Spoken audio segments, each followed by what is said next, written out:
Paz, irmãos, eu sou o pastor Marco Feliciano e quero lhe agradecer por adquirir uma mensagem através de DVD, daquelas que o Senhor Deus tem me dado e tem colocado em nosso coração. A mensagem que você vai ouvir agora, ou melhor, daqui a alguns momentos, vai impactar a sua vida, vai mudar a sua história, vai mexer com a sua alma, vai trazer uma experiência com Deus como você jamais sonhou em ter em toda a sua vida.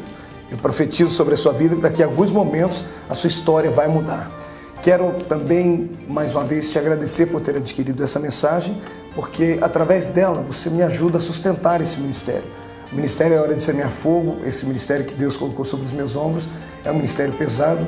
Nós temos muitas famílias que dependem da vida desse ministério, daquilo que o Senhor nos dá, por isso vivemos da fé e da venda desses materiais.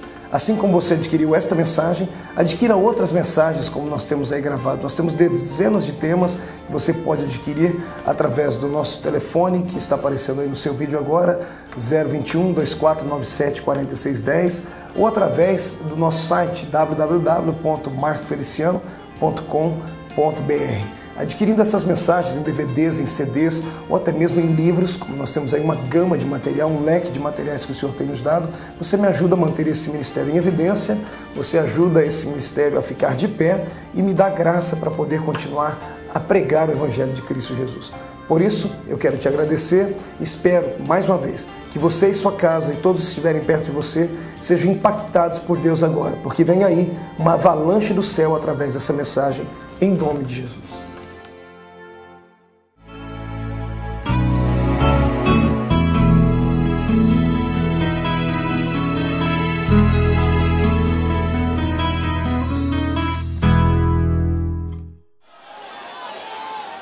Aleluia.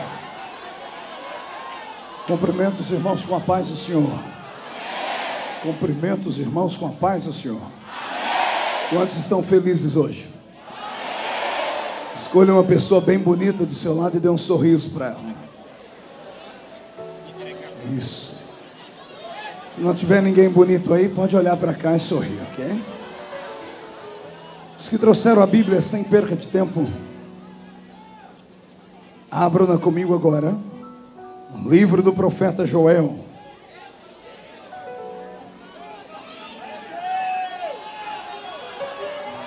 Joel, capítulo de número 2, a partir do versículo de número 23. Grande é o Senhor.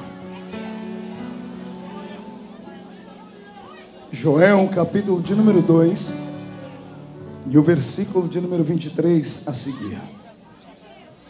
Os que encontraram, digam amém. E quem não encontrou, diga misericórdia. Eu espero você encontrar. Joel 2, 23 a seguir está escrito assim: Alegrai-vos, pois, filhos de Sião, regozijai-vos o Senhor vosso Deus, porque Ele vos dará em justa medida a chuva, fará descer como outrora a chuva temporã e a seródia. As eiras se encherão de trigo, e os lagares transbordarão de vinho e de óleo. E restituir-vos-ei os anos que foram consumidos pelo gafanhoto migrador, pelo destruidor e pelo cortador. Meu grande exército que enviei contra vós outros. Comereis abundantemente e vos fartareis, e louvareis o nome do Senhor vosso Deus, que se ouve maravilhosamente convosco, e o meu povo jamais será envergonhado. Sabereis que eu estou no meio de Israel, e que eu sou o Senhor vosso Deus, e não há outro, e o meu povo jamais será envergonhado. E acontecerá depois disto, que derramarei do meu espírito sobre toda a carne. Vossos filhos e vossas filhas profetizarão, vossos jovens sonharão sonhos, os vossos velhos sonharão sonhos, e os vossos jovens terão visões. Sobre os servos e as servas daquele dia derramarei do meu espírito, mostrarei prodígios do céu, na terra, sangue, fogo e colunas de fumaça. Feche a Bíblia, coloque no banco, coloque na cadeira, coloque no chão. Pegue na mão de alguém aí do seu lado. A Aperte a mão do irmão com carinho até ele falar. Aleluia. Pentecostal que não faz barulho está com defeito de fabricação. Glória a Deus. Os que estão assentados eu convido a estarem de pé. Aperte a mão do seu irmão aí de novo. Antes de orarmos, diga para ele: só saia daqui depois que você transbordar. Entendeu a mensagem? Feche os olhos e vamos orar. Pai das luzes, eu te exalto, eu te glorifico. Te glorifico porque na noite deste dia o Senhor mais uma vez preparou um banquete para a sua igreja. Na qualidade de garçom nessa noite, Pai, daquele que vai servir a sua igreja com muito carinho, ó Deus, eu quero lhe pedir: farta o seu povo nessa noite. Dá-nos um alimento tão substancial que tenhamos força para caminhar mais 40 dias na sua presença. Senhor, enquanto eu estiver ministrando, o Senhor tem liberdade para curar, para batizar com o Espírito Santo e para mostrar os prodígios que só Tu fazes. E antes que eu comece a ministrar a sua palavra, eu lhe faço os 2 pedidos que costumeiramente tenho feito. O primeiro é que ao redor desta grande igreja, num raio de 5 quilômetros quadrados, onde houver um demônio alojado agora, eu dou a esses demônios 5 segundos para desaparecerem de Nova Iguaçu, porque se não sumirem, serão queimados pelo poder da glória do Senhor que descerá aqui. O segundo pedido a Deus é um pedido de atrevimento espiritual. Se ainda tenho crédito no céu contigo como pregoeiro da sua palavra, abre a porta do seu palácio sobre esta igreja e manda do céu para a terra uma comitiva angelical. Eu quero anjos especiais nesta noite. Quero anjos de fogo, Senhor. Que eles comecem a esparramar brasas tiradas do seu altar. E onde houver um crente batizado com o Espírito Santo, renova ele agora, meu Senhor.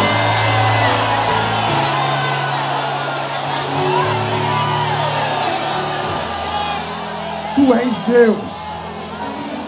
Tu não precisa da minha ajuda para nada. Tu não precisas da minha empolgação para nada.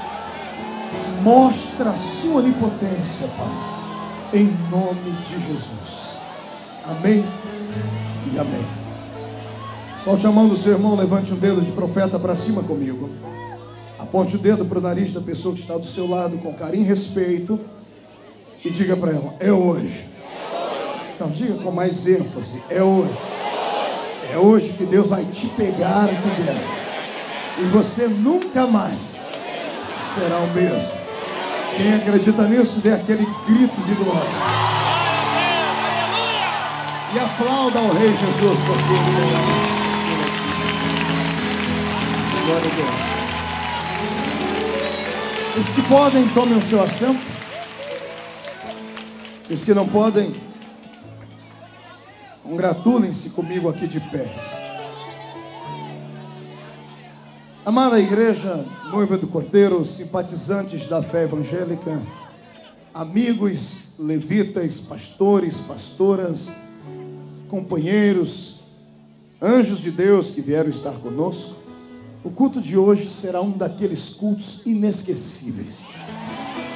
A mensagem de hoje será uma daquelas mensagens que, quando você ouvi-la, jamais sairá do seu coração. Deus hoje vai te colocar de pé. Você não será mais arrastado pelas ruas e becos do sofrimento. O Senhor vai lhe dar autoridade sobre as circunstâncias. Você não vai sair daqui andando, vai sair daqui voando nas asas da revelação de Deus. Só os que acreditam nisso, só para empolgar o coração desse pregador, dê mais um grito de glória ao nome do Senhor. Pois bem, vim eu perguntando ao Senhor: o que falar para essa igreja? Geralmente eu prego em igrejas onde eu tenho que jogar fogo no povo. Aqui é o contrário. É o povo que joga fogo na gente. Então, geralmente, toda a empolgação que eu levo para os outros lugares, quando eu chego aqui sou surpreendido. Eu acabo ficando empolgado com vocês. Então eu falei: Deus, o que é que tu queres que eu fale com o seu povo hoje? O Senhor disse para mim: filho, hoje é uma noite de cura. Vou levantar a alma dos meus filhos. Vou tratar dos soldados feridos. E eles mais uma vez se levantarão para a batalha. E se os demônios tiverem um pouquinho de inteligência, pelo menos hoje, vão desaparecer do seu caminho, porque senão serão queimados pelo poder da graça de Deus. Pois bem, o tema da mensagem é esse: não serás envergonhado. Diga para o seu irmão: não serás envergonhado. Não, aponte o dedo no nariz dele, profetiza, diga: não serás envergonhado.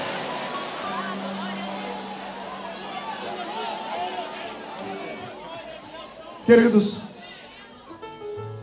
percorrendo a terra, caminhando ao lado de igrejas, lidando com seres humanos, aconselhando pessoas pessoalmente, por telefone, por carta, pela internet, cheguei a uma conclusão triste.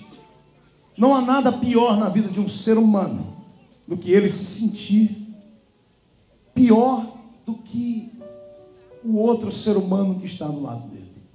Não há nada pior na vida de uma pessoa do que ela saber que dentro dela existem complexos tão grandes, capazes de fazê-la andar sempre de cabeça baixa e achar que as bênçãos, as possibilidades e as motivações são apenas para os outros e nunca para a vida dela.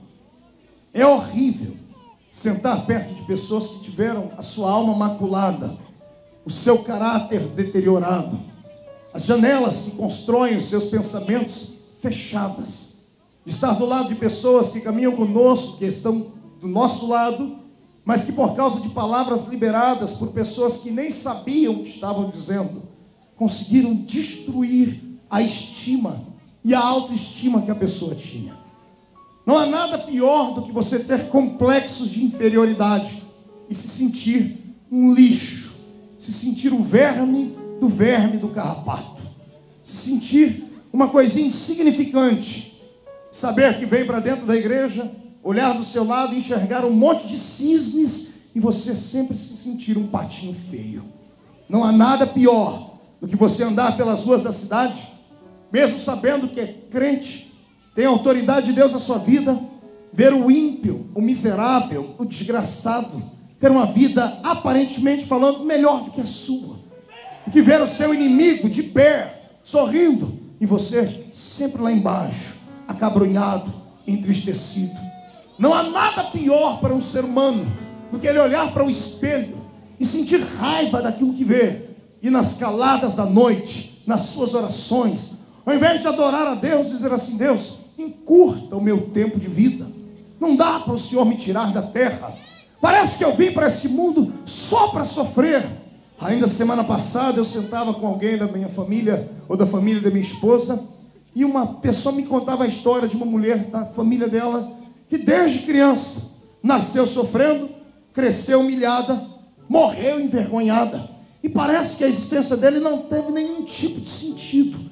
E quando eu comecei a perceber que tudo isso não passa de uma trama de Satanás, quando Deus revelou ao meu coração que existem espíritos malignos que não provocam vício, que não destroem casamentos, mas que trabalham na alma, no sentimento das pessoas, que fazem as pessoas se sentirem coisas pequeninas, fazem as pessoas se sentirem infames, fazem as pessoas se sentirem incapazes de conseguirem qualquer coisa. O Senhor me disse: filho, eu vou lhe dar uma espada na mão, e você vai lá na igreja em Nova Iguaçu, no Rio de Janeiro, e vamos cortar esses demônios e mandá-los para o limbo do inferno.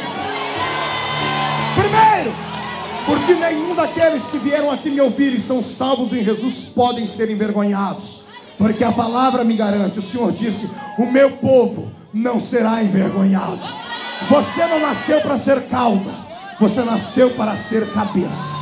Você não nasceu para ser tapete.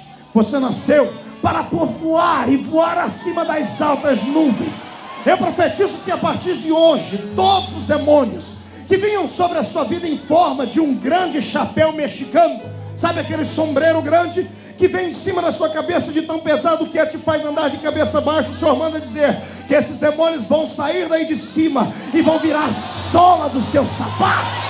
Você vai pisar sobre eles, porque Deus te deu autoridade. Quem acredita nisso, por gentileza, dê um grito de glória bem forte ao nome do Senhor.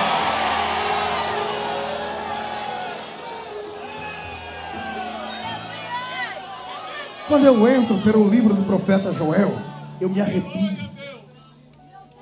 Eu chego a ficar com medo. Quando eu começo a entender a teologia do livro do profeta Joel, eu fico com temor a Deus. Porque Joel profetizou em uma época negra, em uma época difícil. Israel havia cometido 1 milhão de pecados. Haviam se afastado de Deus. Haviam trocado a glória imarcessível do Deus que fez os céus e a terra por coisas corriqueiras, naturais e materiais. Deus aceita qualquer coisa na vida de um ser humano. Deus até aceita você entrar aqui dentro, ficar com essa cara ranzinza, fechada, feia. Deus até entende quando você não está bem, não está legal, quando você está dando patadas em todo mundo. Deus aceita você questionar algumas coisas dentro da fé onde você está, os dogmas da sua igreja. Deus aceita, às vezes, que você tenha até algum tipo de atrito entre o irmão que está do seu lado, embora ele não goste. Porém, ele aceita porque ele é pai. Mas tem uma coisa que Deus não aceita, é te repartir com mais alguém.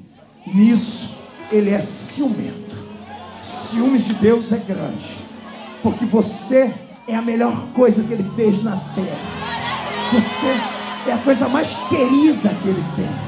Quando Deus olha todos os dias de manhãzinha e vê você dormindo, ele não espera a hora de você acordar. Ele abre as janelas da eternidade, põe as 2 mãos em cima do seu rosto e fica olhando para você, esperando você acordar, bocejar, ir lá no banheiro fazer a sua higiene pessoal, ou talvez antes disso se jogar no chão, dobrar os joelhos e dizer assim: bom dia, papai do céu, me guarda, porque hoje vou ter um dia de bênção e de graça. Deus espera ansioso que você não se sinta um lixo. Deus espera que você se sinta como um príncipe, como uma princesa, como alguém que nasceu para mudar uma geração, como alguém que nasceu para andar de cabeça erguida. Deus não quer que você se sinta como um mendigo espiritual que sai correndo atrás de profetas aqui, ali e acolá, que fica caminhando pelas ruas da cidade, fazendo hora extra na igreja dos outros, em busca de algum tipo de misericórdia humana. Não, Deus espera que quando você ande pelas terras dos viventes, você levante a cabeça, olhe para cima, e se alguém quiser uma profecia, que venha até você, que se alguém quiser ser abençoado, melhor, até a bênção, se quiser ser abençoada, vai ter que hoje arrumar um jeito de correr atrás de você, porque você nasceu para este tipo de vitória. Concorda comigo? Mão direita para cima, bate no peito, bate, mas bate forte. Olha para o seu irmão e diga assim: eu não vou ser envergonhado mais.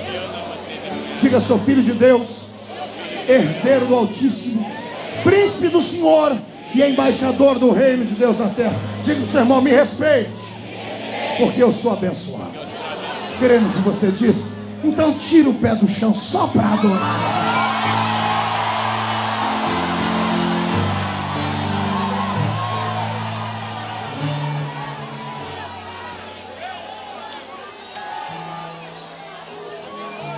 Por favor, me entenda.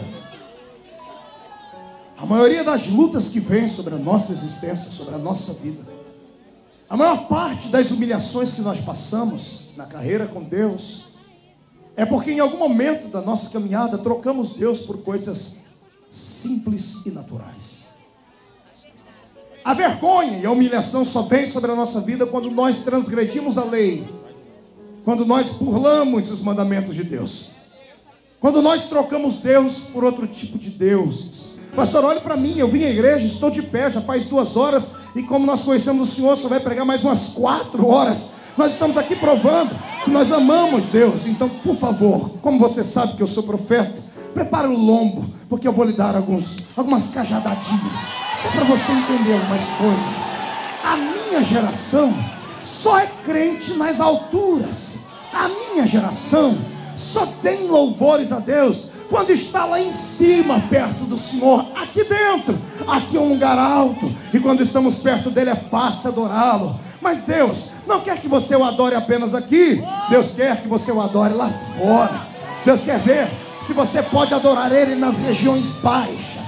Deus quer ver se você tem coragem de assumir esta fé pentecostal verdadeira que você tem, quando você está diante do ímpio, lá numa vida que nós não conhecemos, mas que você conhece muito bem.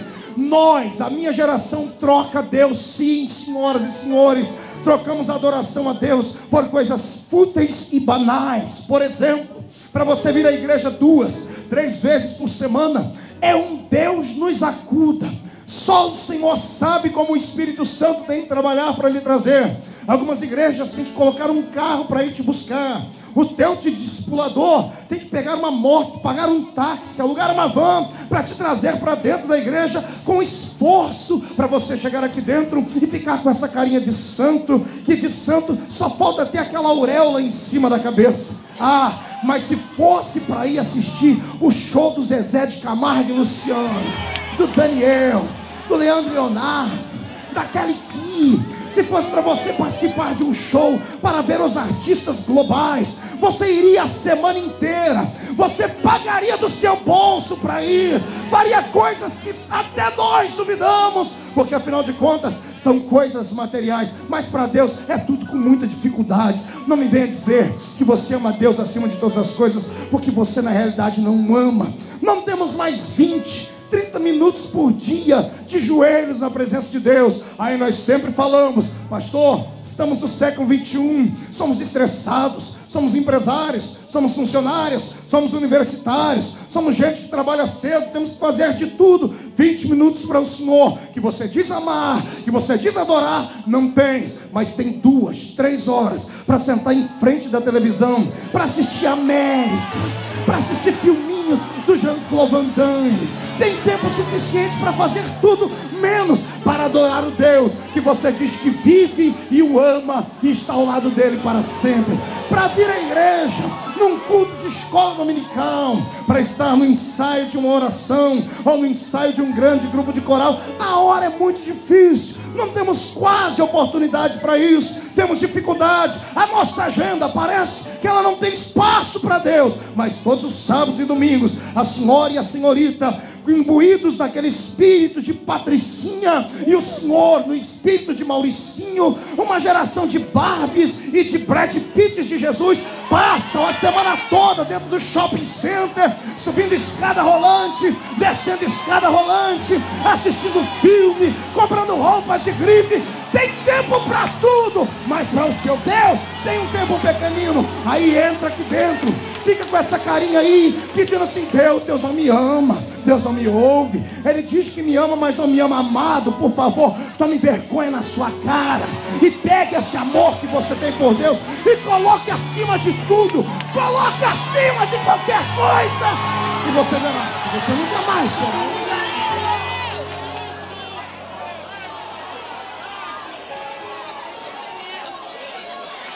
Quando Deus estabeleceu a sua aliança com Israel, Ele disse: eu faço promessas. E tem 32 mil promessas aqui neste livro. Só que o Senhor diz: eu condiciono essas promessas à vossa obediência. Israel era um povo que vivia da agricultura. Era um povo que vivia daquilo que eles plantavam.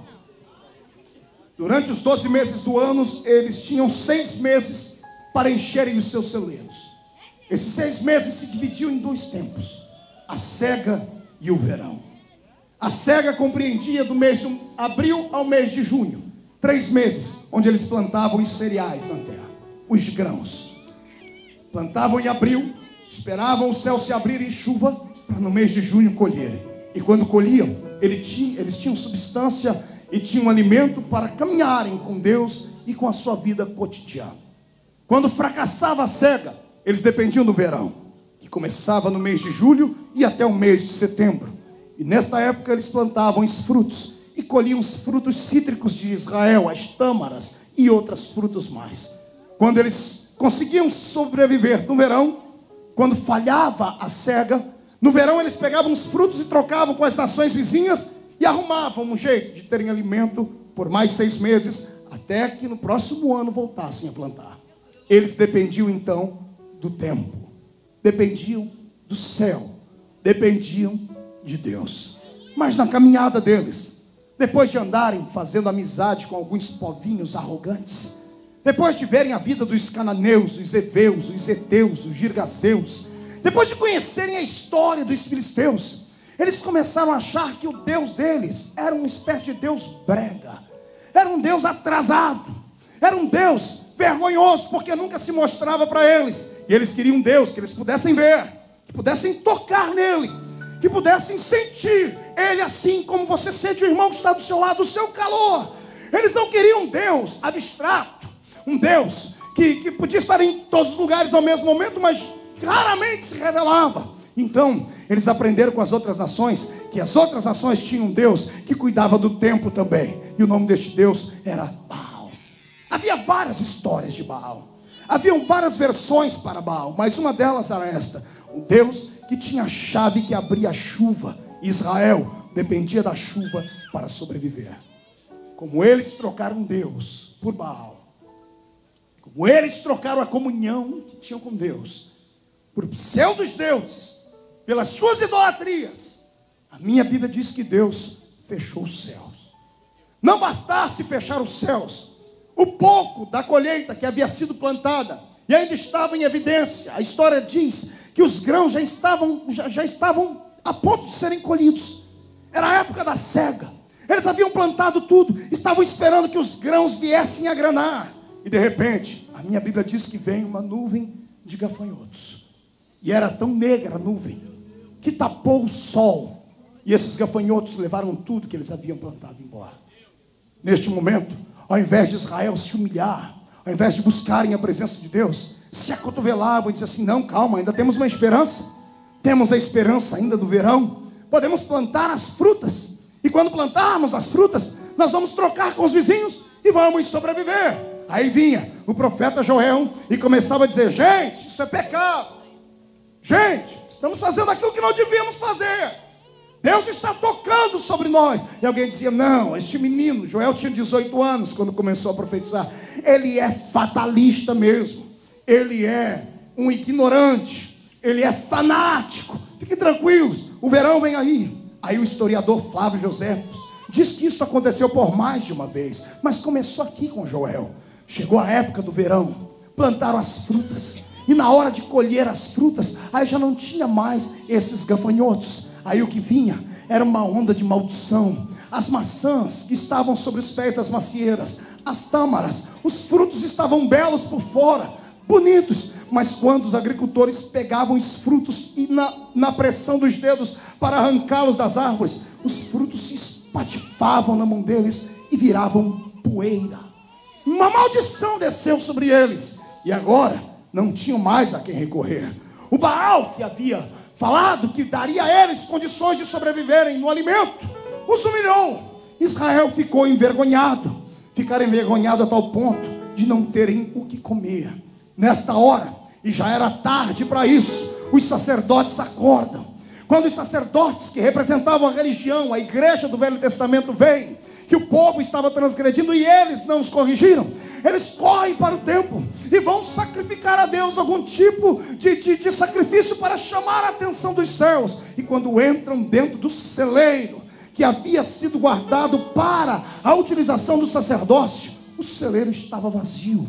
Quando foram para o meio do campo buscar o gado para dar de oferta a Deus, para aplacar a ira dele, o gado estava magro. E o Senhor não aceitava um sacrifício desse jeito. Deus queria um sacrifício perfeito. A nação ficou humilhada. Humilhada porque transgrediram. Humilhada porque trocaram Deus por outros deuses. Quando eu vejo esse texto, eu vejo que ele é muito atual. Eu vejo que muitos crentes caminham pelo caminho de Israel. Vejo homens e mulheres que trocam Deus por qualquer coisa e a qualquer momento. que aqui dentro cantam, pulam, gritam, entram no mistério conosco, mas é só aqui dentro. Seus vasos estão trincados, rachados. Tudo que recebe aqui dentro, antes de chegar em casa, já acabou tudo. A sua vida é uma vida de vergonha lá fora, simplesmente por isso, porque não tem um compromisso de amor de verdade com seu Deus, e não o ama tanto quanto diz que o ama, porque se o amasse, abriria mão dos prazeres, abriria mão dos seus pecados, abriria mão das coisas que massageiam o ego, mas que ofendem o coração de Deus, abriria mão desses seus sentimentos mesquinhos, pararia de ser desonesto lá fora, daria um jeito de colocar um ponto final na vida transgressiva que leva fora da igreja, pararia com esses namoros escandalosos, com esses adultérios desgraçados que ficam na espreita, causando uma nuvem negra que impede Deus de descer sobre a igreja, parariam de desejar e cobiçar aquilo que não é deles. Se a minha geração entendesse disso, a minha geração se voltaria para Deus, e ao invés de vir para o culto em busca de um show, ao invés de vir para o culto em busca de um culto que massageie o seu ego, ao invés de entrarem aqui pulando e gritando, fazendo algazarra, entrariam aqui com lágrimas nos olhos, se jogando no chão, pedindo perdão, dizendo: Deus, por favor, abre o céu, porque estamos sendo envergonhados e humilhados. Deus essa noite manda dizer que o tempo da humilhação Ele pode colocar um ponto final, mas para isso Ele quer ver você de volta, se entregar a Ele sem reservas e dar a Ele a melhor adoração que você pode. Nesta noite terá a sua vida mudada aquele que mais gritar diante de Deus. Nesta noite terá a sua vida transformada aquele que tiver condições e coragem de chutar os demônios para fora da sua vida e gritarem: eu quero é Deus. Se tem alguém que acredita nisso, dê um grito de glória e ao nome do Senhor.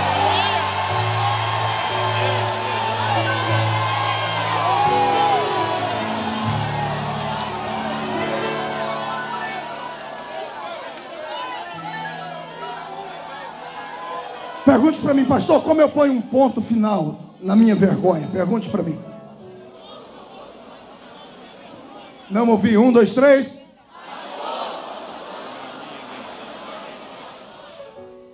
Sendo fiel.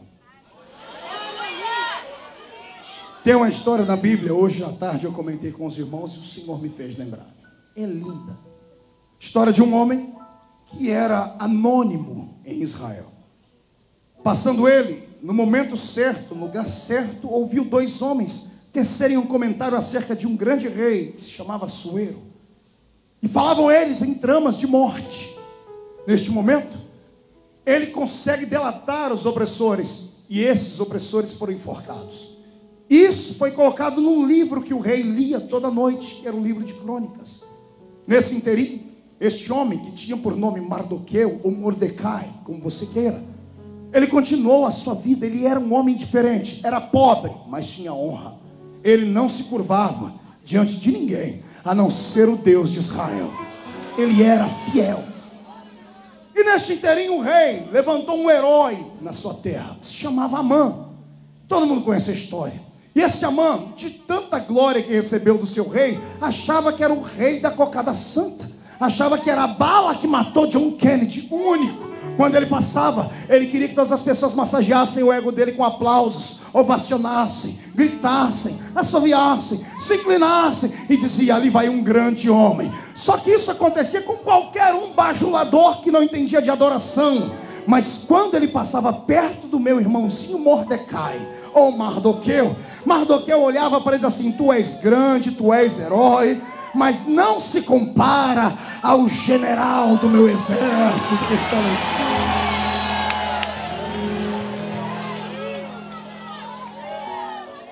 Aquilo incomodou os bajuladores que chegaram nele e disseram assim: Amã, tem um camarada aí que não se curva diante de ti. Ah, mas ele não se curva diante de mim por quê? Porque ele diz que o Deus dele é maior que tu. Amã ficou irado, arrumou uma trama, sentou com o rei e disse: rei, por que a gente não destrói um povo aí? Que povo? O povo judeu. Estão crescendo tanto, estão fazendo isso, aquilo. Como ele era um homem em quem o rei confiava, o rei disse: então seja feito aquilo que você quiser. Esse homem, Amã, disse assim: eu destruo os judeus pego toda a riqueza deles para mim e serei um homem grandiosamente rico. E mais uma vez, ele passa por essa trama perto de alguém, e lá está Mardoqueu, que não se curva diante dele de novo. Ao invés de ele vir brigar com Mardoqueu, ele guardou aquilo para si e disse: eu te pego depois, amigo. A sua nação inteira vai sucumbir e vai morrer. Quando a notícia esparramou em Israel, chegou no ouvido de Mardoqueu essa história. E Mardoqueu havia sido aquele que havia preparado o coração de Esther para estar ao lado de Assuero, que foi uma das mulheres mais belas e santas da Bíblia. Ele consegue dar um jeito de falar com ela. Ela manda um recado para ele, diz: mande o povo jejuar e orar, porque eu vou entrar na presença do rei. Faz mais de um mês que ele não me chama. Se eu entrar lá e ele não gostar, ele pode mandar me matar. Mande o povo jejuar. Porém, se morrer, morri. Pelo meu povo eu faço qualquer coisa. Ela se enfeitou, ficou bela. Quando ela passou perto do trono do rei, o rei a viu. O rei ficou apaixonado por ela de novo. Ele ficou de queixo caído. Ele estendeu o cetro da misericórdia. Ela tocou a ponta do cetro e ele disse: me pede, eu te dou até metade do meu reino, Esther. Ele disse: não, eu não quero metade do seu reino. Eu quero que o senhor participe de um jantar comigo. E o rei: é claro que eu participo. E ela mandou o convite para Amã também. E ela fez mais de um jantar para que aquilo se tornasse uma coisa corriqueira, uma inteligência divina. E de repente, quando ela está sentada junto à mesa do rei, numa bela ocasião, este Amã miserável já havia mandado fazer uma forca muito grande, porque a sua mulher havia dito: oh, se esse camarada Mardoqueu não se curva diante de ti, vamos matar ele, vamos enforcar ele, vamos colocar um ponto final na existência dele. Nesse inteirinho, Esther conta uma história ao rei. E o rei fica ouvindo a sua história, porque durante o jantar, do primeiro jantar, o rei participou com aquilo, viu a beleza de Esther, e ele foi dormir. E o jejum do povo tocou o coração de Deus. O rei virava de um lado para o outro na cama e não conseguia dormir. Chamou um dos seus capatazes e disse: me traga um livro para eu ler. Quando ele pegou o livro, de tantas histórias que havia, ele tinha que ler justo a história de Mardoqueu. A história de um homem que inibiu a morte do rei. Quando o rei leu o nome de Mardoqueu, ele disse assim: eu fiz alguma coisa por esse homem? E alguém disse: não, o senhor não fez nada por esse homem. Ele livrou o senhor da morte, está anotado no seu livro, mas não fez nada, o senhor nunca fez nada por ele. Estando o rei falando, levantou da sua cama, foi para o seu trono. Quando ele está dentro do seu trono, quem chega apressado para decretar a morte dos judeus definitivamente? Amã. Quando Amã se apresenta diante do rei, o rei grita assim: Amã, o que é que eu tenho que fazer com alguém de quem eu me agrado? O que é que um rei pode fazer com alguém por quem ele se agrada? Amã diz: sou eu esse homem, só pode ser eu. O rei me ama, o rei fala bem de mim, me convida até para jantares. Amã levantou e disse assim: ó rei, o homem de quem o seu coração se agrada tem que ser feito assim com ele. Se eu fosse eu, claro que eu não sou rei, mas se eu fosse, eu faria assim: eu colocaria roupas reais no corpo dele, a sua coroa na cabeça dele, colocaria ele sentado num cavalo bem bonito e colocaria príncipes ou pessoas importantes para puxá-lo no meio da cidade e gritando: assim faz o rei com alguém por quem ele se apaixona e respeita. Os olhinhos de Amã estão brilhando. Ele diz: pronto, vou usar a coroa. Era tudo que ele queria. Pois o rei levanta e diz assim: Amã, então você vai fazer uma coisa. O quê? Tem um rapaz sentado ali na porta, um que não se levantou quando você passou. Amã diz: não pode ser, diz ele. O que tem? O que o senhor quer que eu faça? Aquele rapaz chama-se Mardoqueu. Ele me livrou da morte um dia.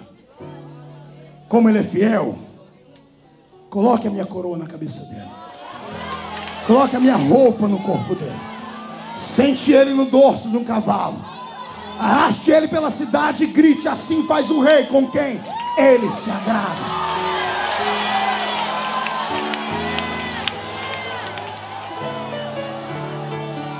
Mão direita para cima. Dê um tapinha nas costas do seu irmão.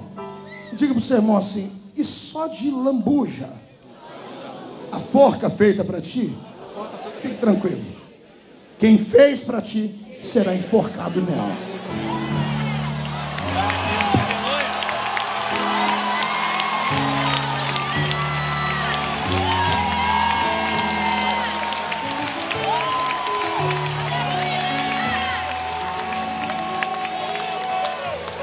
Você não nasceu para ser envergonhado. Só está sendo humilhado e envergonhado porque tem transgredido. Santifica a tua vida, põe o seu altar em dia. Chega em casa hoje, irmão, seja o sacerdote do lar, chama a mulher, chama os filhos, diz assim: vamos colocar um ponto em nossa existência. Ou a gente é crente, ou a gente não é crente. Larga a mão de ficar em cima do muro. Para de ser esse crente meia pataca. Larga a mão de ser esse crente frouxo, morno. Entra na presença de Deus e o Senhor te colocará asas para voar.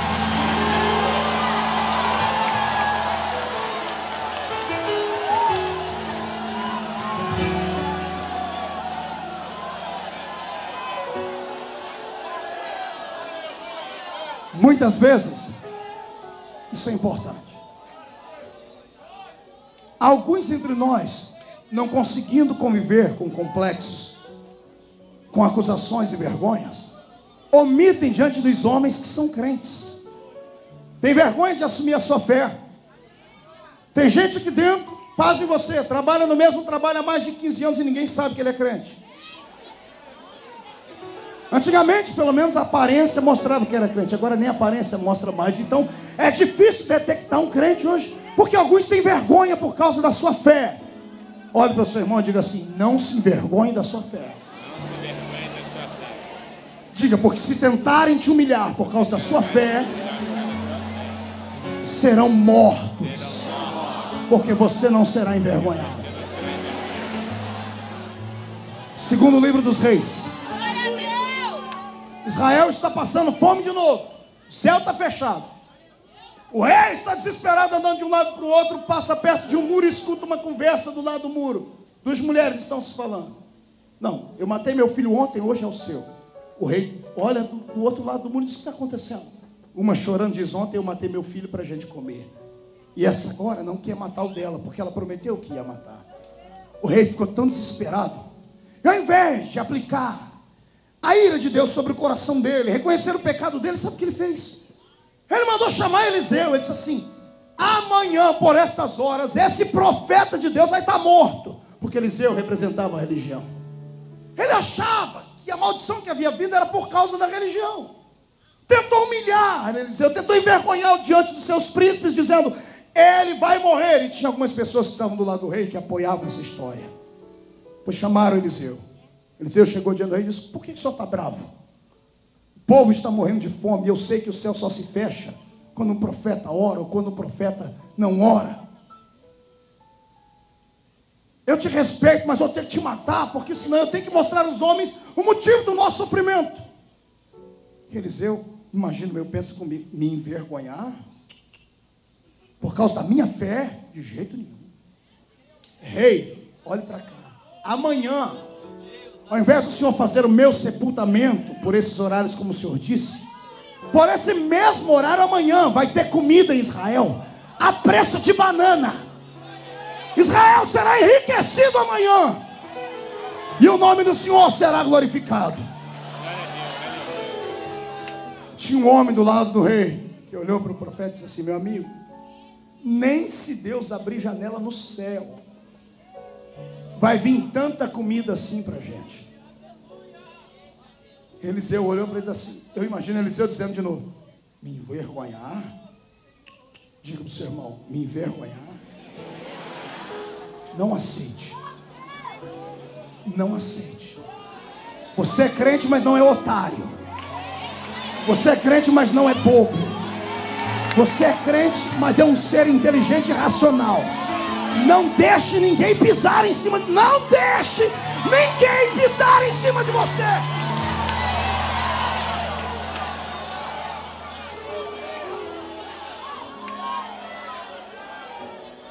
Eliseu olhou para o camarada e disse: como é que é, meu amigo? Nem se Deus abrir janela no céu terá comida, tanta comida e tão barata assim. Eliseu olhou para ele e disse: você vai ver com os olhos, mas não vai comer. Ah, pastor, o que o senhor quer dizer? Eu quero dizer que a partir de hoje, aqueles que duvidarem da sua fé, da sua religião, aqueles que trabalham com você, estão dizendo assim: cadê o seu Deus, crente? Que fica te humilhando, e você, ao invés de reagir, dizer assim: meu Deus está nos céus, e faz, ao invés de liberar uma palavra profética, abaixa a cabeça e vai se esconder num canto. Fica com vergonha, depois marca horário com o pastor Marco, com todos os pastores apacentais da senhora. Na minha vida não dá nada certo, estou sendo humilhado no meu trabalho. Ei, ou coisa ruim, escuta aqui.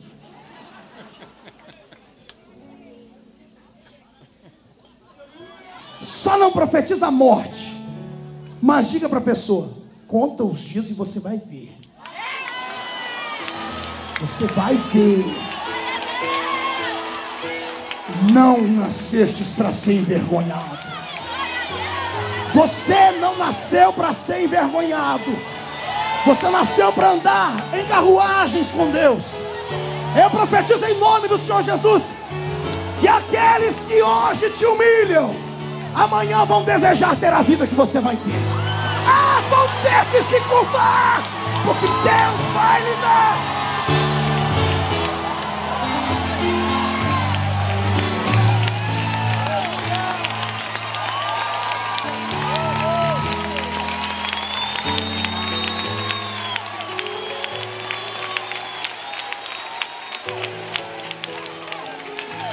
Quando um homem e uma mulher é fiel à sua fé, Deus move céus e terra para não deixá-lo envergonhar. Olhe para cá.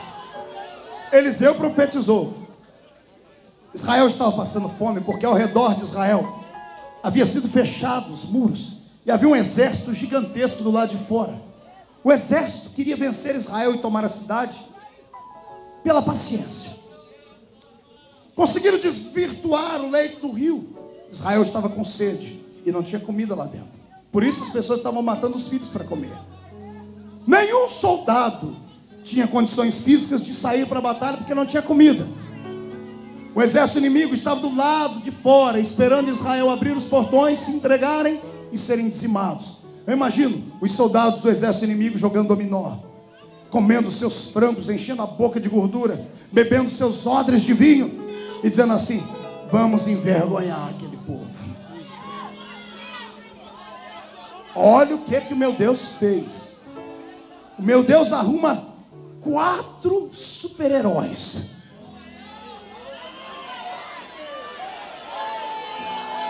O meu Deus arruma 4 super-homens leprosos. Como é que é, pastor? Diga para o seu irmão, 4 homens leprosos. Eu preciso de 3 aqui do meu lado agora. Rápido, rápido. 3, 1. Cadê o segundo? 2. Cadê o terceiro? Rápido. 3, pronto, aqui. Vocês 3 fiquem aqui, um do lado do outro. E eu sou o 4. 4 super-homens. Diga para o seu irmão, só cochichando o ouvido dele. Leprosos. Sabe que era um cara leproso? Fica aí. Imagine uma reunião de leprosos. Não sei se você é da minha época. Se for da minha época, você deve ter assistido aquele filme o clipe do Michael Jackson, quando ele dançava a música Thriller, que tinha uns monstros caindo aos pedaços. 4 daquele jeito. Os 4 leprosos ficavam juntos, porque ninguém ficava perto deles. Eles andavam, além de andar de mão dada, porque um tinha que andar perto do outro junto mesmo. Entravam, onde eles entravam gritando assim: imundos, sujos, doentes, sujos. E todo mundo ia abrindo espaço e saindo. Enquanto todo mundo tinha comida, ignoravam eles, porque eles eram a escória. Agora, está todo mundo morrendo de fome, ficou tudo igual. Ninguém nem se importava com eles, porque um olhar para o outro, a gente vai morrer de qualquer jeito. Aí os 4 leprosos, um teve uma ideia brilhante. A barriga, o estômago estava lá nas costas. Coitado, não tinha uma solitária na barriga, tinha uma comunitária.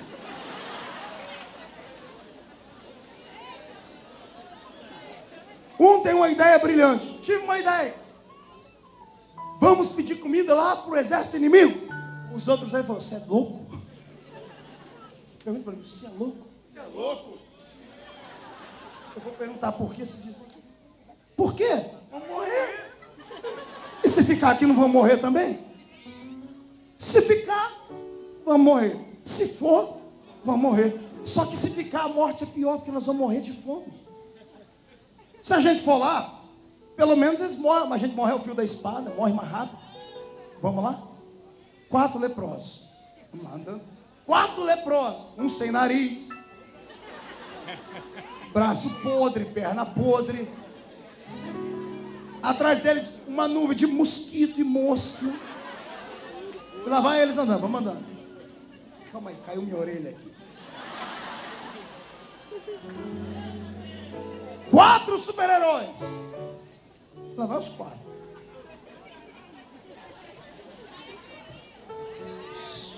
Fica aqui. Israel morrendo de fome. O exército inimigo dizendo, já humilhamos todo mundo. Acabou, envergonhamos Israel. 4 leprosos, 8 pés podres, andando no chão, devagarinho.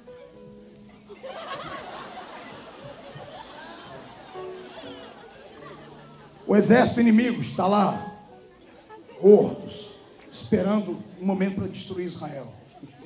De repente, os camaradas jogando dominó, tabuleiro, a mesa começa a tremer. As tendas começam a chacoalhar. Alguém sente um tremor de terra. Eu acho que um olha pode dizer assim. Alguém olha e pode dizer, o que está acontecendo? Está tendo um terremoto aqui? Não, mas a terra está tremendo. O que era especialista em guerra fez assim. Segura aí.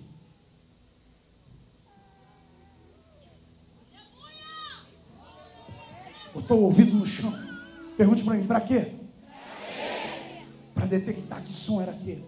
Ele levanta e gaguejando diz assim, Israel deve ter feito amizade com os exércitos vizinhos, porque eu estou ouvindo cavaleiros, estão vindo correndo para cá, e pelo trote deles é muita gente, estamos fritos.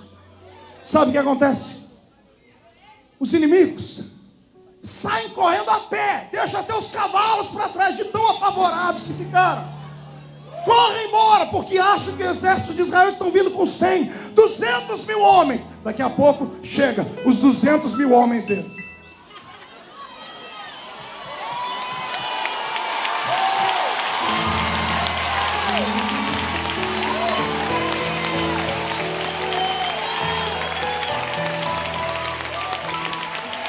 Deus moverá céus e terra para provar ao ímpio, para provar aquele seu inimigo, para provar ao seu patrão, para provar aos seus parentes que você não é louco, que você é um servo do Deus vivo.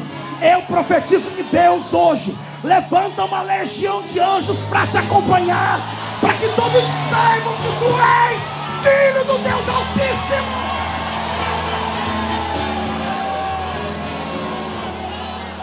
Murcha a barriga, estufa o peito, olha para cima. Para de ficar cabisbaixo. A história não acabou aqui não. Os leprosos entraram, o arraial vazio, disseram, o que aconteceu aqui? Quando viram comida, comeram até lambuzar todos os dedos. Olharam um para o outro dizendo, e agora o que a gente faz? Vamos lá em Israel falar para eles se tem comida aqui. Você acha que alguém vai acreditar na gente? Rapaz, a gente vai voltar com a pança cheia, uns pedaços de carne na mão. Se eles não acreditar, o problema é deles, vamos lá. Voltaram os 4 para Israel, abriram os portões. E os 4 leprosos, envergonhados, que tinham que entrar dentro de Israel gritando que eram imundos, se transformam em salvadores. E diz assim, lá no arraial dos nossos inimigos não tem ninguém, fugiram todos. A comida está lá gratuita para todo mundo. A notícia esparrama rápido. Quando chega, eu imagino, o moço que trabalhava do lado do profeta Eliseu, dizendo, profeta Eliseu, o senhor não sabe o que aconteceu? Eu sei. Não, o senhor não sei. Mas como o senhor sabe? Rapaz, eu profetizei, eu não vou ser envergonhado. Acredite, eu não sei o que Deus vai fazer amanhã quando você tiver que enfrentar aquele juiz. Eu não sei o que Deus vai ter que fazer amanhã quando você tiver que enfrentar o seu patrão. Eu não sei o que Deus vai fazer amanhã quando você tiver que enfrentar a cúpula ministerial da sua igreja. Eu só sei dizer que é para você ir preparado para um milagre, porque você não será envergonhado.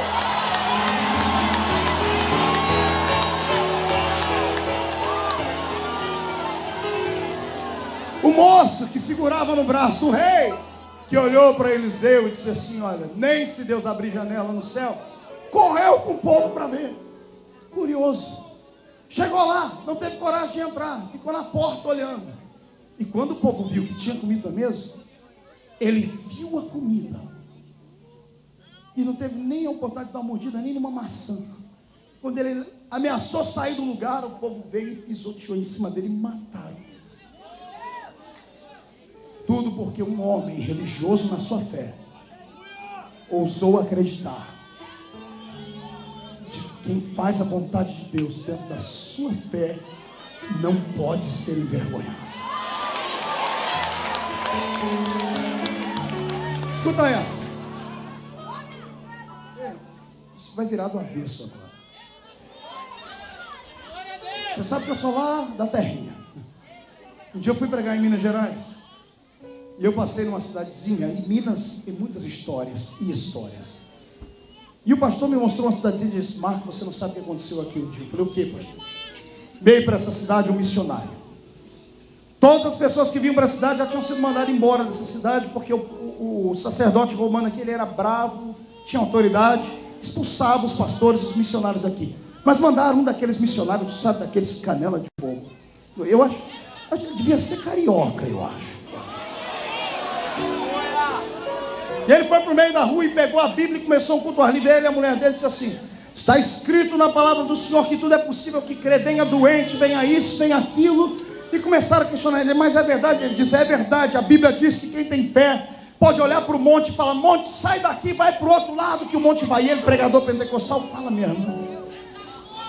Quando terminou isso, ele foi para a casa dele. Não deu muito tempo, bateram na porta da casa dele o sacerdote romano da cidade e o delegado, que fazia um conchavo.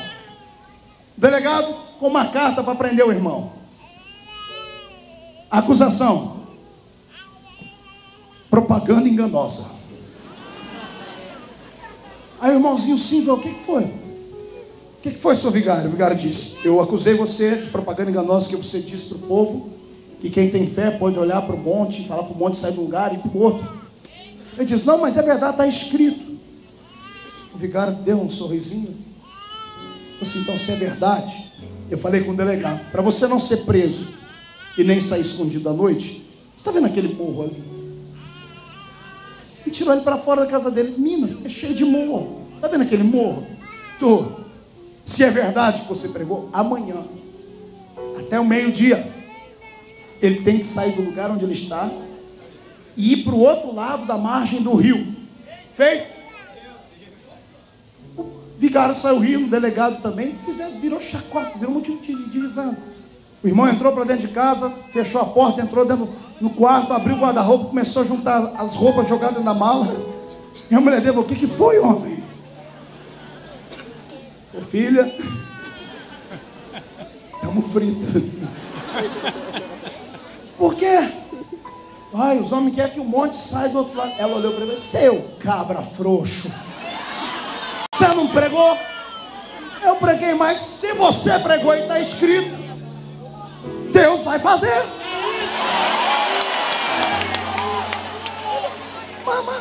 Mas não tem nem mais nem menos.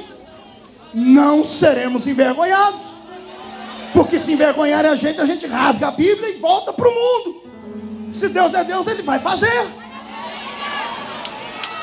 Eita, alguns obreiros precisavam ter uma mulher dessa do lado dele, né? Alguns maridos precisavam ter um tipo de mulher dessa do lado dele, né? Pegaram as crianças, sabe, né? Crente não faz família, crente faz tribo. Trocentos filhos entraram dentro do quarto, dobraram o joelho e começaram a orar. Isso era umas 6 horas da noite. O horário era até meio-dia do outro dia. Fecharam a porta, abriram a harpa, cantaram um hino, leram o texto da Bíblia e começaram: Deus, o negócio tá sério. A tua palavra diz. E para não sermos envergonhados, alguma coisa tem que acontecer. E o irmão conta que o pastor, a mulher dele orava com o rosto no chão, chorava e gritava. Ele orava também, mas de vez em quando ele levantava a cabeça, olhava pela janela, o morro estava lá. Deus!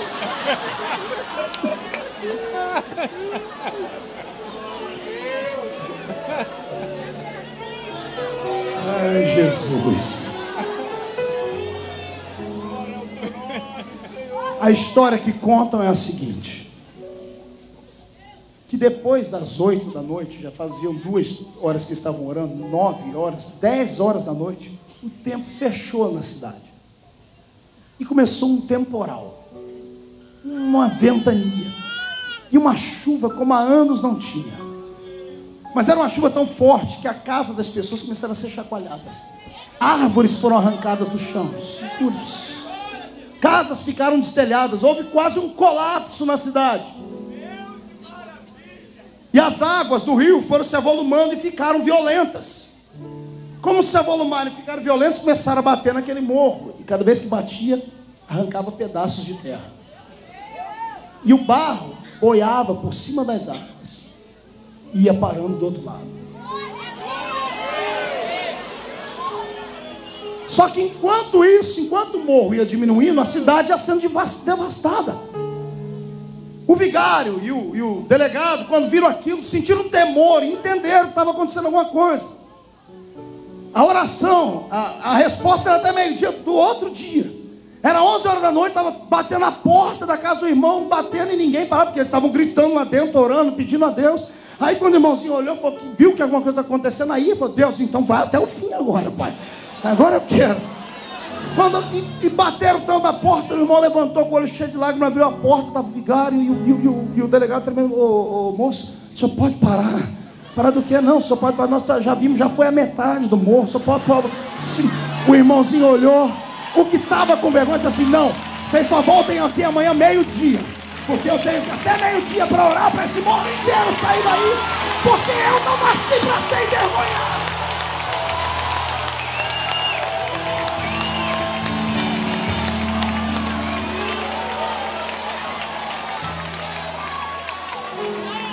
Você crê em milagre?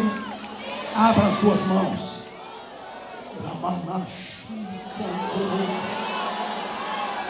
Eu sei que os intelectuais têm dificuldade em crer no que eu estou pregando. Sei que os carnais também têm. Mas eu estou me lixando para eles. O meu alvo é você que está sendo envergonhado e humilhado. Eu profetizo que repousa sobre a sua mão agora a unção que vai te exaltar. Deus manda dizer: tu sai do chão e vai voar. Vai voar.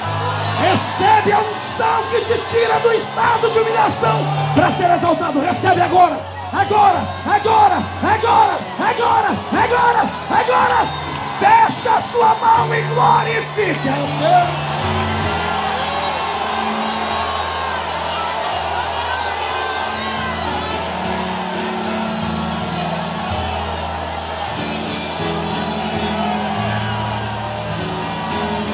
Nasceste para ser envergonhado.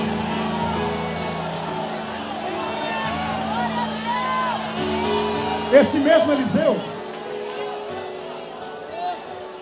fez uma oração e deixou todo mundo saber. É melhor orar em oculto, diz a Bíblia, mas quando você ora em público, aí você tem que acreditar, porque as pessoas ouviram, então tem que acontecer.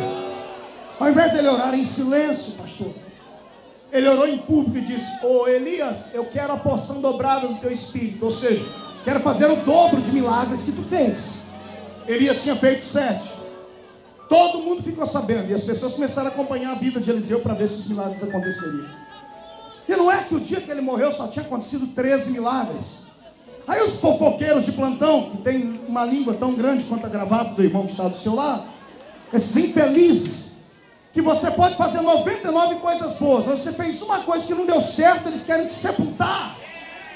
Esparramaram Israel. Ele não era homem de Deus, porque Deus não ouviu a oração dele. Ele pediu porção dobrada, só teve 3 milagres, ele já está até morto. Nem depois de morto Deus vai deixar alguém te envergonhar. Teve uma batalha no campo onde Eliseu foi sepultado. Atingiram um soldado com ferida de morte. Ele caiu morto. Quando ele caiu dentro da cova de Eliseu. Eliseu já estava lá no paraíso, tomando chá com Abraão, conversando. Estava nem aí com as pessoas. Mas aqui embaixo o diabo usava. Deus não ouviu ele. É uma vergonha. Profeta, cadê os milagres? Amado, pois o morto encostou nos ossos de Eliseu. E Deus, para não deixar ele envergonhado, ressuscitou o homem lá dentro da sepultura. E está escrito na Bíblia, para que se cumprisse que porção dobrada haveria sobre ele. O Deus que te chamou não te deixará envergonhado. Recebe esta palavra.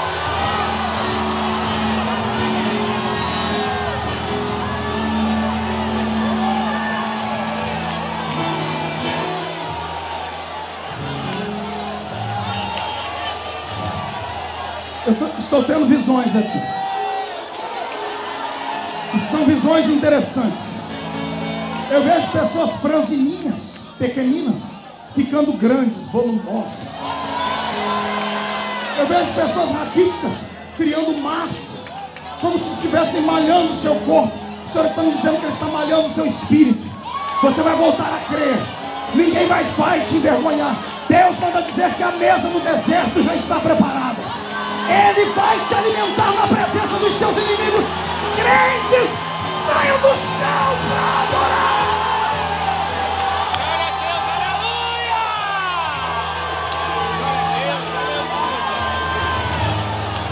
Olhe para mim.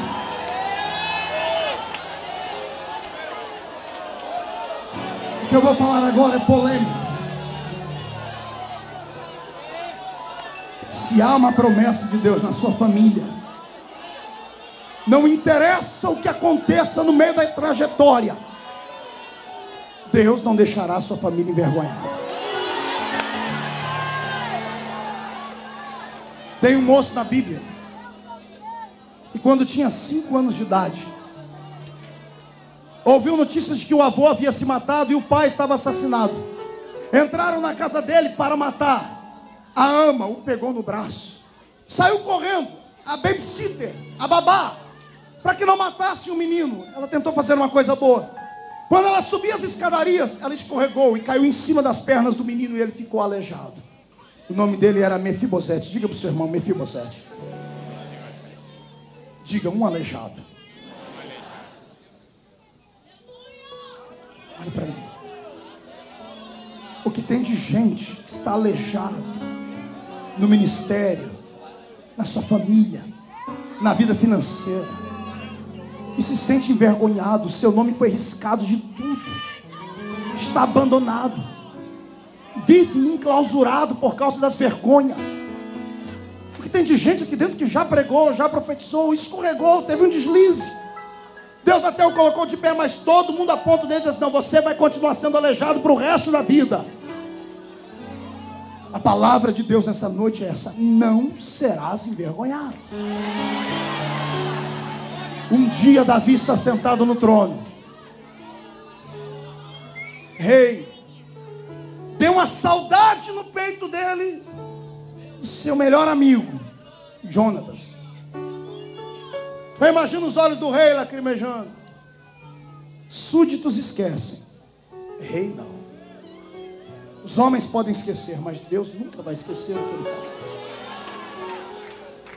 Davi levanta a cabeça no trono e diz assim: porventura não sobrou ninguém da família do meu senhor para quem eu possa abençoar? Levanta um lá no meio e diz assim: ô rei, sobrou um. Quem? Um aleijado. Como é? Um aleijado. Qual é o nome desse aleijado? Mefibosete. Filho de quem? De Jonatas. Eu imagino Davi ficando de pé no trono. Calma aí, é filho de quem? Jonatas. Meu amigo? Meu irmão? Eu fiz um pacto de fidelidade eterna com ele. Fizemos um pacto que nunca deixaríamos de nos amar, não importasse a circunstância. Traz um rapaz aqui. Senhor, mas é aleijado. Traga o aleijado aqui. Lá vem ele. Todo torto, aleijado. Todo mundo rejeitando ele. Quando ele chega diante de Davi, Davi olha para ele. Imagina Davi olhando para o rosto de Mefibosete e lembrando a afeição de Jonatas. Imagina a conversa. Você lembra muito do seu pai. A gente era muito amigo. Pois é, meu rei. Onde você vive, garoto? Abandonado. Tem uma pequena família. Não tem como trabalhar. Deixa eu ver como é minhas pernas. Vivo dos outros que me ajudam. O rei se compadeceu dele. O rei chamou alguém e disse assim: olha, vem cá. Tudo que pertenceu ao avô dele, tudo que pertenceu ao pai dele, resgate tudo e coloca no nome dele. O aleijado está tremendo. Rei, o que é? Você será um homem rico, porque você não nasceu para ser envergonhado. Mas rei, eu te agradeço. Não é só isso que é.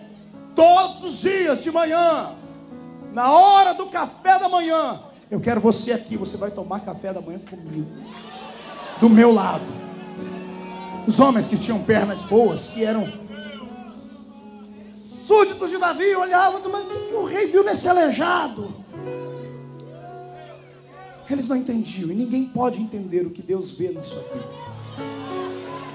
Tem gente aqui dentro que, se eu fosse Deus e conhecesse a sua história como Deus conhece, eu já teria te matado. Aliás, até eu. Tem vezes que eu olho para a minha vida, para a minha atitude, dá vontade de eu mesmo quebrar o meu pescoço. Eu não sei o que foi que Deus viu na gente, mas Ele viu alguma coisa. Eu vou te contar uma coisa agora, que talvez você já tenha ouvido, mas tenha esquecido. Você não acha que é muito estranho você... Olhe para a cara do irmão que está do seu lado, olhe para ele. Olhe para o outro. Dê uma voltinha, dê uma voltinha. Você não acha muito estranho que esse homem, essa mulher que está do seu lado, com esse cabelo ruim igual o meu? É sério. O perfume já está vencido.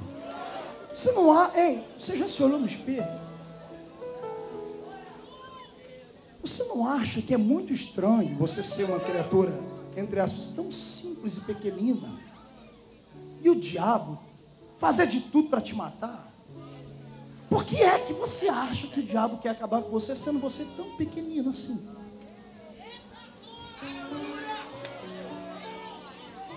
É porque ele sabe melhor do que você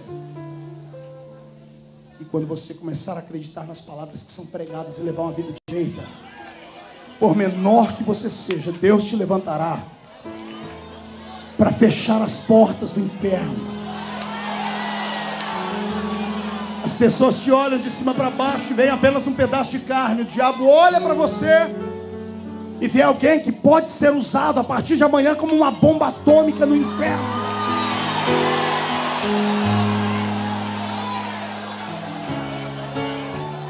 Ah, Jesus, eu estou sentindo a presença dele aqui. Você não será envergonhado, porque toda a vergonha que tu tinhas que passar, Jesus passou por ti lá na cruz do Calvário. Tudo é possível aquele que crê. Você crê, Israel de Deus? Então levante a mão para cima, dê uma rajada de glória, dê uma rajada de línguas estranhas.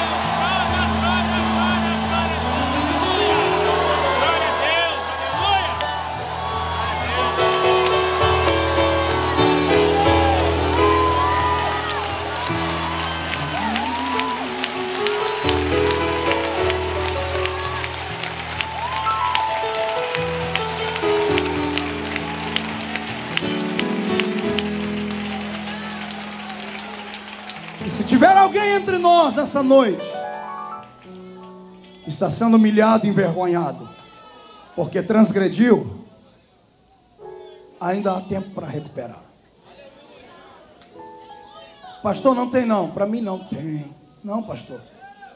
Cortaram as minhas tranças. Eu brinquei demais. Eu perdi as minhas forças. Você já leu a história de Sansão a fundo? Sabe no que transformaram Sansão? Num jumento. Aquele serviço que colocaram Sansão para empurrar a moinha, para triturar o milho, a cevada e o trigo, era serviço de jumentos. animais de carga, amarrados ali, faziam a moinha rodar. Quando prenderam Sansão e cegaram os olhos dele, botaram ele amarrado ali, era ele que empurrava. As crianças ficavam de longe olhando, pegavam pedras, papéis, jogavam em cima dele. Os pais e as mães passavam ali, olha ali o herói de Israel. De herói a palhaço, envergonhado e humilhado, porque errou e transgrediu. Cegaram os olhos dele, aprisionaram o corpo dele, mas ninguém consegue aprisionar a alma, deixar a alma dele livre. Ele vai empurrando a moinha todos os dias, vai dizendo: Pai do céu, me dá uma segunda chance. Pai do céu, eu errei. Os meus inimigos estão me envergonhando, estão envergonhando o Senhor também. Eu não me importo mais com a minha vida, Pai, mas eu não nasci para ser envergonhado. Aí a Bíblia vem com um versículo tão forte, tão lindo, e a Bíblia diz assim: e o cabelo de Sansão começou a crescer de novo.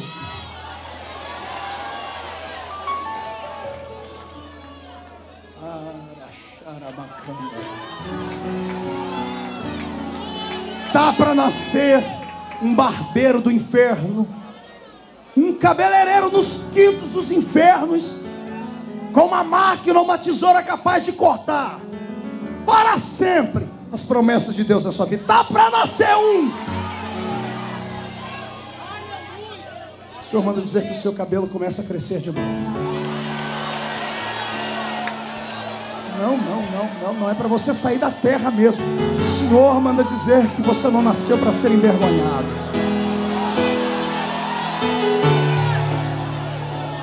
Os inimigos de Sansão se reuniram na arena de Dagon para ver o herói dos judeus ser humilhado, ser um pierrot, ser um palhaço.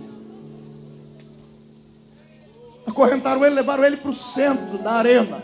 Milhares de filisteus estão ali debochando, rindo, olhando para aqueles assim: ali está a vergonha de Israel. E um menino guiando Sansão. E de repente Sansão sente, creio eu, um arrepio no corpo. Imagina ele dizendo: Senhor, que é isso? E o Senhor dizendo para ele: voltei para dentro de você.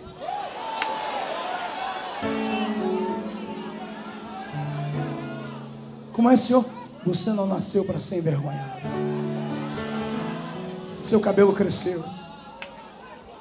Escute, Sansão, a risada dos seus inimigos. Ouviu? Ouvi, Senhor.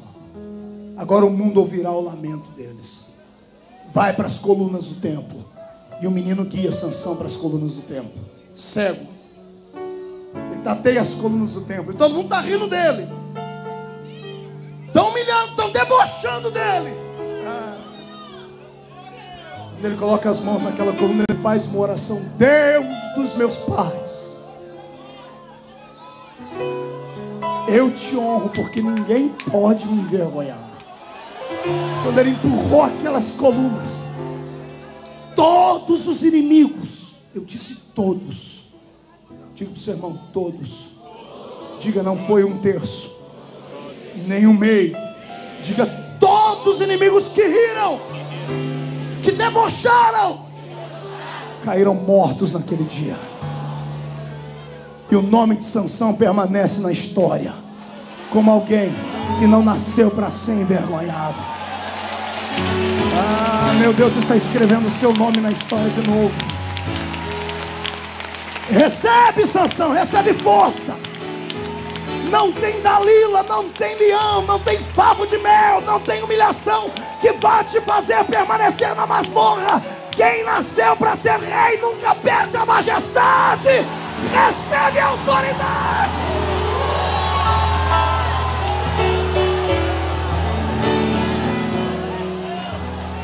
Agarre o braço do seu irmão.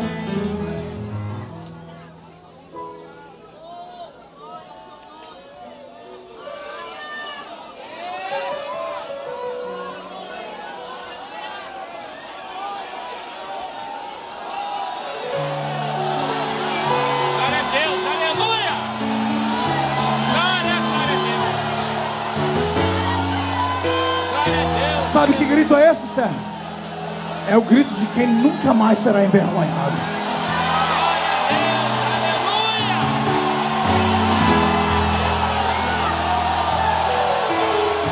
Cassiane, quem disse que alguém pode te envergonhar?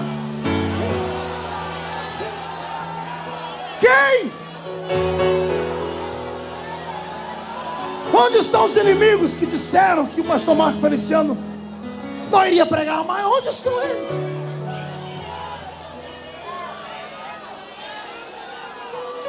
Onde estão os demônios que fazem festa com você quando está lá fora? Eu quero saber onde estão eles agora. Seus espíritos desencarnados e sujos, vocês não têm autoridade sobre os que estão aqui. Todos os que estão aqui nasceram para a vitória.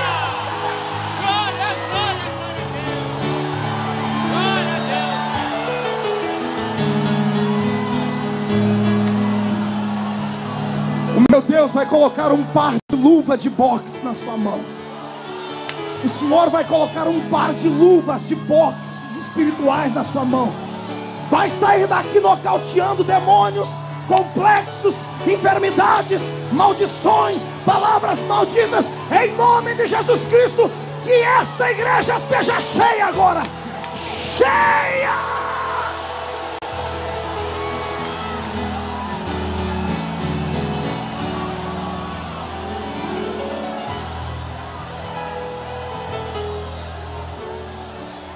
Olhos fechados.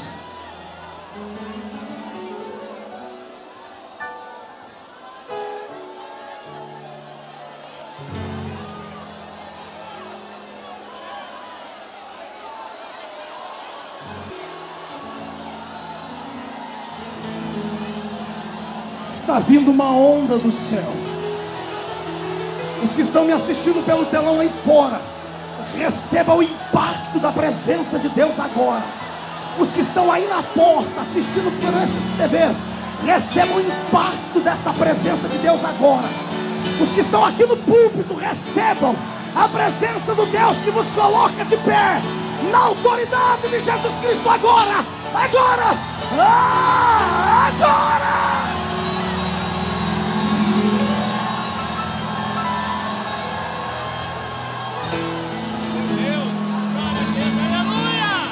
Alegrai-vos, filhos de Sião, regozijai-vos no Senhor vosso Deus, porque Ele vos dará em justa medida a chuva, fará descer como outrora a chuva temporânea serôdia, as eiras se encherão de trigo, os lagares transbordarão de vinho e de óleo. Restituir-vos-ei os anos que foram consumidos pelo gafanhoto. Comereis abundantemente, vos fartareis, louvareis o nome do Senhor.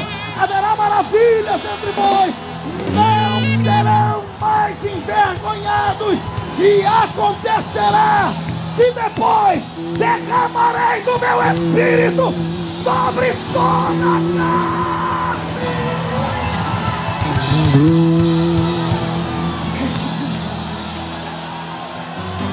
Pegue no braço do seu irmão.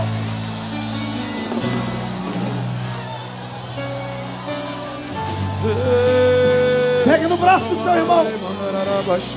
O Senhor vai restituir agora a sua confiança. Deus vai restituir agora a sua estima. O Senhor está levantando o seu espírito nessa noite. O Senhor vai restituir. Depois disso, eu quero ver Cassiano cantando 500 graus, Cassiano. Eu quero ver esse lugar ferver. Já deixa o CD preparado lá.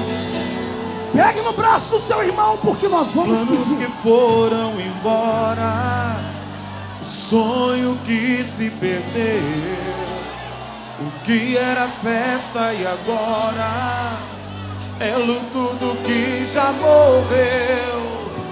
Não podes pensar que este é o teu fim, não é o que Deus planejou.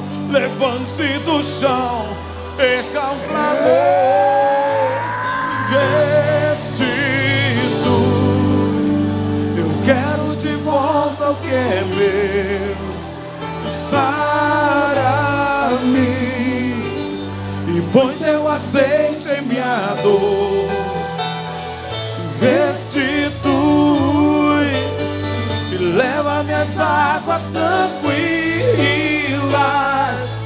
lava-me e refrigera minha alma. Quero ouvir o grito. Restitui.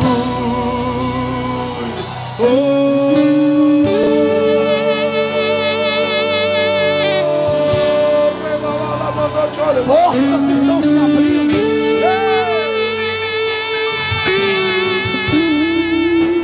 Os planos que foram embora, os sonhos que se perderam, o que era festa e agora é luto do que já morreu.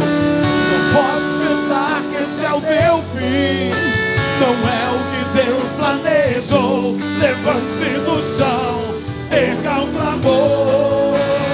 Resito, eu quero de volta o que é meu. Sara-me e põe teu azeite em minha dor. Restitui, leva-me às águas tranquilas, lava-me, Senhor. Recebe essa palavra profética. E o tempo que roubado foi não poderá se comparar com tudo aquilo que o Senhor tem preparado ao quem clamar. Creia, porque o poder de um clamor pode ressuscitar.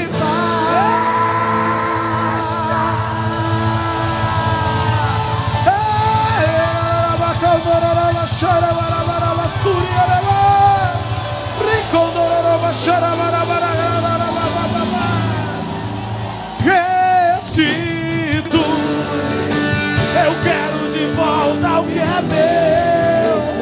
Sara-me e põe teu azeite em minha dor. Restitui, não leva as águas tranquilas, lava-me, Senhor, e refrigera minha alma. Restitui, eu quero de volta o que é meu. Sara-me e põe teu azeite em minha dor. Restitui, leva-me às águas tranquilas, lava-me, Senhor, e refrigera minha alma. Restitui.